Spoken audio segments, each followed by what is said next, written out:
Hey guys, my name's Jordan and welcome back to my gaming channel named It's Gaming Productions, and today as always I am doing my Free Game Friday, and this is a series in which I have a look at a free game, mostly they're freemium games, and yes, I let you guys know if I think it's any good, if it is any good, if I'd recommend it to you guys, and then hopefully if it's good then it gets a thumbs up from me, and then you guys download it and play it and have lots of fun with it, although you might not want to take my word for anything.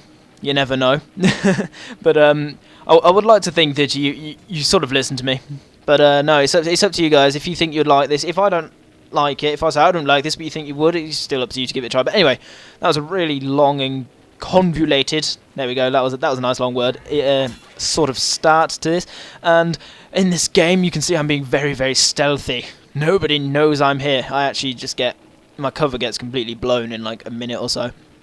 But anyway, this game is Warframe, and it's a third-person co-op shooter. So it's massively multiplayer online, but it's instead of being like player v player and stuff like that, it's a massively multiplayer cooperative one. So what you actually do is you end up working with people to work your way through these different levels, and the whole idea is that you're like the guardian of a galaxy or a solar system, and your job is to bring peace and order to it again after all these bad guys have gone and destroyed it and been like not very nice.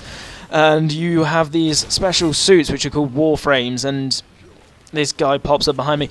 And what they do is they give you armor, so like you're defended, and they also give you a pretty cool sword so you can melee people like an absolute boss. And it just works really well as a game. I mean, the movement for this is very good, and what you saw just there with like the dude just suddenly appearing is that was someone who just joined my game session.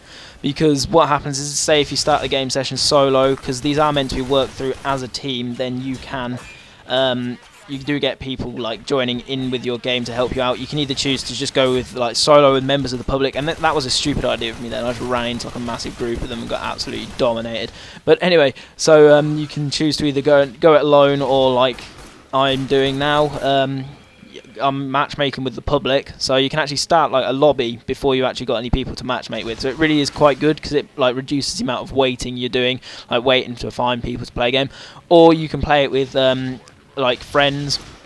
Obviously you do probably a bit better if you play it along with friends, because you're able to both work, like you're all able to talk maybe on like VoIP or something like that, which is obviously really helpful. And there you see there's another person joining me in the game, so there was a team of 3 of us I think who've completed this game. But no, as a game, I normally don't like third-person shooters. I don't know why. I just don't see the point of going third-person, if that makes sense. It's like I realise you get more situational awareness, but to me, going third person just, I don't know. It's just me, okay? But with this one, going third person really does help, because because of the way, like as you see there, you are like jumping and tumbling and sliding and doing loads of awesome stuff, and also doing pretty incredible melee attacks absolutely everywhere. So it is like really quite worth it to be in that third person, just so you get more like spatial awareness of where your body's going. Because like in normal first-person shooters like Call of Duty, it's mainly just about where your eyes are, to be honest, although there is like occasional times when you're going prone and it's like, no, you can't do this. But other than that, it's not really that difficult. But anyway, the graphics of this game, I'll just touch on them quickly. There isn't too much graphics customization on this game. I'm not entirely sure why. It may be that I just don't know how to operate a settings menu on the game, but it seemed like the only things you could really change was the amount of memory available for textures, which I suppose affects the textures. I'm sort of thinking that's basically setting the texture quality, and then also setting the shadow and lighting quality, and that's pretty much it. And look, the melee attacks on this game are just incredible. You just pull out like some giant sword and then just run them through. It's like a great, like, it's just awesome, and it's like the sort of thing you wouldn't really normally experience properly in first person. So yeah, I think that is really good use of third-person shooters, and I actually am enjoying this game. I have played through a couple of missions with friends, but this time I was just going through with randomers because none of my friends were on. AKA, I don't have any friends. That's a joke. I have lots of friends. But anyway, I'm just getting carried away here. But anyway, audio on the game, it's just like average, on par with like most other sci-fi shooter games.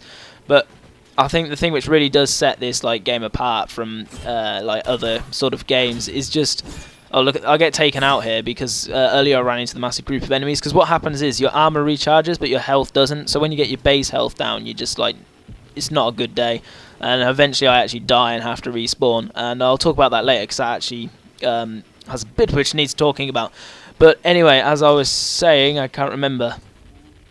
That was it. The movement on this is just incredible. There we go. I selected to respawn there, and what you actually have, I'm going to talk about this now, is the part of the freemium model is you have a limited number of respawns, and to buy extra respawns you have to use the like real world money in-game currency sort of thing, where you actually spend money to buy more respawns basically.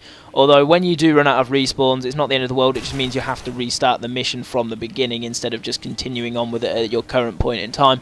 So it's not like a super bad thing. And then more like things on the freemium model is that because it's like because it's more of a co-op game as opposed to a PvP game.